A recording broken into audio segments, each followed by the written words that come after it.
to every fighter who's come out here. I'm like, it's really nice today. And I'm from Vegas, but you guys are very spoiled down here. I don't know how you keep working hard. Yeah, you know, it's actually kind of easy to work hard when you got a guy like Brian Bowles that you're fighting. At the same time, you know, the weather makes you get up early because the sun comes out. It's beautiful out here. I mean, the only reason I got a hoodie on is because it's a little windy and I don't want to catch cold. I just got done with a workout, so. Yeah. That's all you need, right? Yeah, pretty much. bow out of the biggest fight of your career because you have the sniffles from sitting out here interviewing with me. Not going to happen. Not going to happen. No all right, way. so where I watched this video on I think it was WEC or up on YouTube. Where's the famous mountains of Chula Vista? Well, the ones that we go out to are actually in East Lake, San Diego, which is east, obviously. Yeah. It's out there by Brandon's house, and we hit those up usually on the weekends. Haven't done them too much for this camp. We always change the camp up a little bit, strength and conditioning. We've been doing a lot more strength and conditioning inside the gym at Alliance Training Center, and that's been working out real good. So the hills haven't been too much used, but only every now and then on the weekends. So for fat asses like me and keyboard warriors, we saw you do it, and we always see the Jackson camp do it in Albuquerque. Why are those hills? Why is that so difficult? Why is that such good training? You know, part of it is your legs. I mean, in a fight, what goes out first is your legs. When you're running up a hill, it builds up the lactic acid in your legs, and you get used to that feeling, and you adjust to it. And also, it's a gut check, man. To make it all the way up that hill without stopping is a gut check. Every single time you make it up it's one more building block that you put in your brain that you know you can go that much harder. So it's more of a mental thing. You know, once you get to the top of the mountain, you're like, I'm the king of the world. Yeah. You know what I mean? And you feel like you're the man. So that's partly what it is. All right. So you've been in San Diego how long from Tucson? I've been here about 3 years now, and I pretty much call San Diego my home. Yeah. I mean, coming from Tucson, I love my hometown. I love my people and stuff, but it's just beautiful out here. There's no way to complain about it. I feel blessed to be here. There's something that looks like it's reserved for a belt there. I shot it at the beginning of the video so everyone saw it, but is that significant of something where you walk in every day, or why'd you put that up, or who put that up? You know, I didn't even put that up. Yeah. The guys that I train with here, like I said, here at Alliance, we're a big team. You know, it's very supportive. And they got a lot of love for me here, and I love everybody, all my training partners and everybody here, you know. And I come in one morning, and that's sitting there. And, you know, it's great because it's kind of a visualization thing, you know. Being the best that you can is a lot of visualizing what you want and what you believe in. And when I come in every morning and see that, it's just one step closer to getting that belt and what I've been working for all this time, for sure. All right. Well, you know, as we get closer to the fight, we'll break it down. I don't want to get into the nuts and bolts of the fight itself. Let's talk about 135 in general. Number one, a lot of fans, I don't know if you follow on the internet, but are a little angry about the fact that WEC is going to pay-per-view. Explain from a fighter side how important that is, because I know, not that we want to harp about money and salaries and exposure, but that probably is a big deal for you guys who, in a way, feel a little underappreciated. You know, the best way that I can explain it, especially being a fighter that's in the WC. I've been with the WC since the first couple of shows, you know, when they came to Versus. Mm-hmm. And we've grown, as the WC, it has grown so much since then. And I have no complaints about it because I've seen it progressively get bigger and bigger. We're a very young corporate, like it's a very young corporate organization. And I just see them continue to grow and get better and better, and them coming to pay-per-view is just taking one more step into being able to pay us a little bit more what fighters can say that they're worth, you know.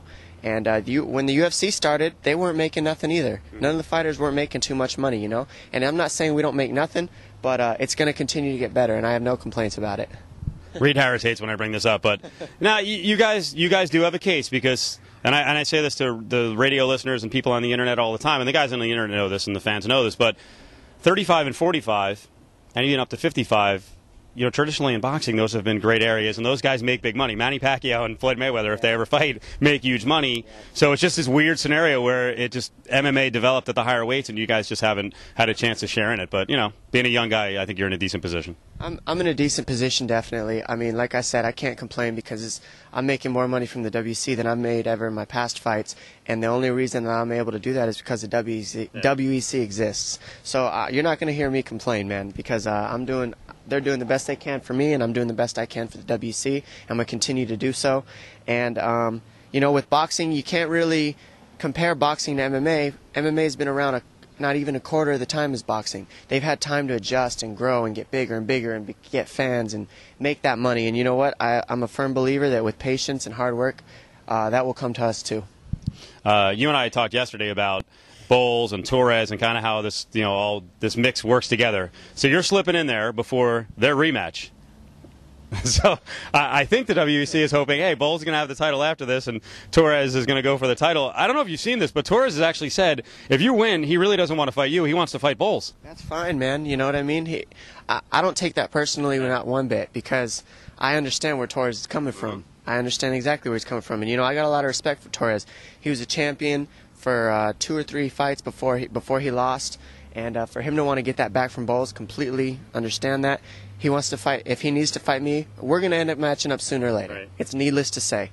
I will fight whoever the WC puts in front of me because I believe I'm the best in the world. Right now, Brian Bowles is in front of me. I'm going to go fight him. I'm going to beat Brian Bowles. If I got to fight Torres after that, that's fine. I'm not looking ahead. I'm looking at Brian Bowles right now, and that's it. I don't really care about none of that other crap. I just don't. I got one fight coming up, and that's all that matters. Let me get that belt, and then we can decide everything else after that. I do want to get one more comment on Torres, though. It was funny. I was reading today. Someone was saying he doesn't deserve a rematch. Bowles beat him. That's it. I'm like, really? He got him with one good punch. I mean, as a fighter, when you hear fans say that, it's like, things happen in fights. There are blips, and guys get hit sometimes. Yeah, guys do get hit, and the thing is, when you get to the top, there's this many guys, and usually those guys just stay in the mix. The 5, 6 guys, they stay in the mix. There's new guys that always come up, but if they're truly a champion, they're going to stay in the top 5, top 6.